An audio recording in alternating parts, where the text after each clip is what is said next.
नहीं ऐसे नहीं है मोहित भाई, ना हम लोग कोई 15 किलो हीरोइन का जाली केस किसी पे हमने बनाया है, ना हमने नैब को जो है वो एक आला बना के 90 दिन की फिजिकल रिमांड, बल्कि 90 दिन क्या साल की फिजिकल रिमांड जो है बगैर रेफरेंस दायर किए इन्वेस्टिगेटिव स्टेज पे किसी को हमने अंदर किया है और लोगों को डेथ सेल के अंदर डाला है।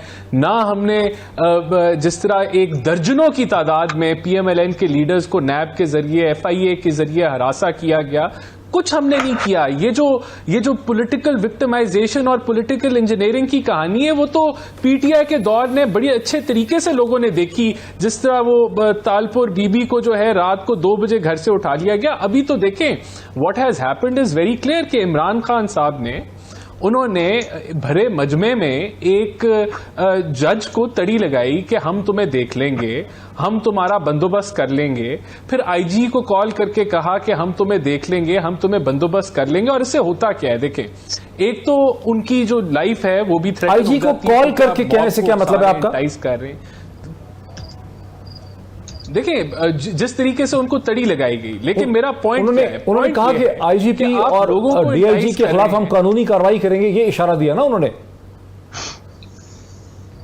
नहीं उन्होंने कहा हम छोड़ेंगे नहीं, हम तुम्हें देख लेंगे, हम तुम्हारा कर लेंगे बंदोबस्त। और यही जज के बारे में कहा जिसने कि तुमने 2 दिन की फिजिकल रिमांड क्यों दी, यही इशारतन यही कहा ना कि उनको थ्रेटन किया कि तुम जो कानूनी कार्रवाई कर रहे हो उसके ऊपर हम तुम्हें समझा लेंगे और देख लेंगे और तुम्हारा बंदोबस्त कर लेंगे। तो इससे होता क्या है, देखिए इससे होता ये है कि आप एक इस किस्म का जो पॉलिटिकल रेटरिक है वो नवाज शरीफ साहब ने थ्रेटन कर रहे हैं। जनाब नवाज शरीफ साहब ने भी इसी किस्म जो पॉलिटिकल रेटरिक है, नवाज शरीफ साहब ने, मोहतरमा मरियम नवाज साहिबा ने भी, मैंने देखी है, मेरे सामने नहीं इस वक्त मैं आपको दिला सकूं, लेकिन मैंने सोशल मीडिया पे ऐसी वीडियोस देखी हैं जहां नवाज शरीफ साहब ने भी सिविल सर्वेंट्स के हवाले से और मोहतरमा मरियम नवाज ने इसी किस्म की बातें की, लेकिन वहां ऐसा कोई रद्द-ए-अमल नहीं हुआ।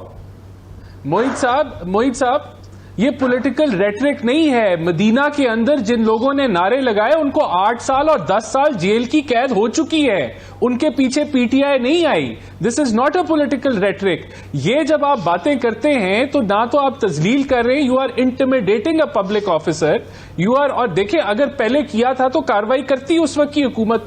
आज हमारे दौर में हो रहा है तो किसी ने जो पर्चा काटा वो कट गया, और पर्चा क्या कटा है, 780A के तहत कटा है, सेक्शन 2 सब क्लास MNN जो कहता है कि आप पब्लिक ऑफिसर को इंटिमिडेट नहीं कर सकते या थ्रेटन नहीं कर सकते। और फिर उनको हमने गायब नहीं कर दिया या उनको जो है वो अरेस्ट करने गए तो पुलिस जो इमरान खान साहब हैं वो बनी गाला में बहुत से कवानीन होते हैं जिनको हुकूमतें कभी अप्लाई नहीं करती। बहुत से कवानीन एग्जिस्ट करते हैं स्टैट्यूट बुक में जिनको हुकूमतें उनका इस्तेमाल कभी नहीं करती हैं। आप एक बड़े एग्रेसिव पाथ पे, आपकी हुकूमत बहुत एग्रेसिव पाथ पे जा रही है, जो 22 बरस में 23 बरस में इतना एग्रेसिव पाथ तो यहां पे जनरल मुशर्रफ ने भी नहीं दिखाया। नहीं, एग्रेसिव पाथ क्या था जब आप हीरोइन का केस बनाते हैं और 1.5 साल बंदे को जेल में डालते हैं। एग्रेसिव पाथ ये था जब आपने सलमान रफीक को और साद रफीक को एक जाली केस के जरिए जेल में डाला और फिर जो जज है वो कहता है कि पॉलिटिकल विक्टिमाइजेशन हो रही है, पॉलिटिकल इंजीनियरिंग हो रही है, नैब को एक आले के तौर पे इस्तेमाल किया जा रहा है। That is what is aggression. देखिए मोहित साहब, मैं आपसे इस हद तक एग्री करूंगा कि प्रेस फ्रीडम इंडेक्स में हम लोग we are very lowly ranked, इसमें तो कोई शक नहीं है। तो सीरियस कंसर्न्स हैं जिनको सबको मिलकर देखना चाहिए, लेकिन ये भी हकीकत है कि आज आपकी जो जर्नलिज्म है वो भी बहुत बेइंतहा पोलराइज हो चुकी है। आप एक चैनल लगाते हैं वो बिल्कुल 180 डिग्री डिफरेंट पिक्चर पेश कर रहा होता है, दूसरा लगाते हैं वो बिल्कुल डिफरेंट पिक्चर पेश कर रहा होता है। यानी कि जो जर्नलिज्म है वो बजाय के न्यूट्रलिटी के ऊपर चले वो भी पार्टी बन गया है, साइड बन चुका है। और फिर उसके अंदर कुछ चैनल्स के ऊपर इल्जामात भी हैं कि उन्होंने फायदे उठाए किसी हुकूमत से, किसी और से हटाए। तो यहां एक ओवरऑल मैं समझता हूं कि एक वेकअप कॉल की जरूरत है। यहां जो तज्जियाकार बाहर भी आते हैं वो भी अपने माइंड को बना के आते हैं, और बहुत दफा लगता है कि वो शायद पार्टी की लाइन टो कर रहे हैं, और उसके अलावा वो कभी सुनने में ही नहीं आता उनकी तरफ से कि वो जो है न्यूट्रल बात करें और दूसरी साइड को भी डिफेंड करें। तो there are many things which are wrong, और कलेक्टिवली मैं समझता हूं कि हमारा सबके ऊपर जिम्मेदारी बनती है कि हम करेक्शन की तरफ जाएं। लेकिन करेक्शन किस तरह होगी जब एक बंदा जो है वो कहता है कि शिर्क जो है वो ये कर रहे हैं, जो ऑपोजिशन कर रही है वो शिर्क है।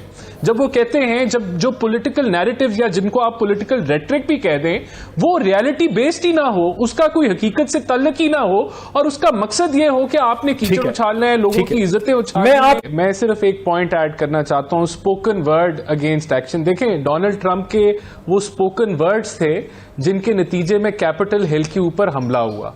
ठीक है जी, मदीना के अंदर जब ये नारे लगे तो वो स्पोकन वर्ड्स थे जिनके नतीजे में 8-10 साल की लोगों को कैद हो गई। इसी तरह एक निजी टीवी चैनल के स्पोकन वर्ड्स थे यूके में, जिसकी वजह से उनके ऑपरेशंस यूके में बंद हो गए। पाकिस्तान में जो स्पोकन वर्ड्स हैं ना, उनके ऊपर एक्शन होना चाहिए कानून के मुताबिक, कानून से बालातर नहीं होना चाहिए। प्रॉब्लम यह है कि यहां अकाउंटेबिलिटी नहीं है। आप किसी की इज्जत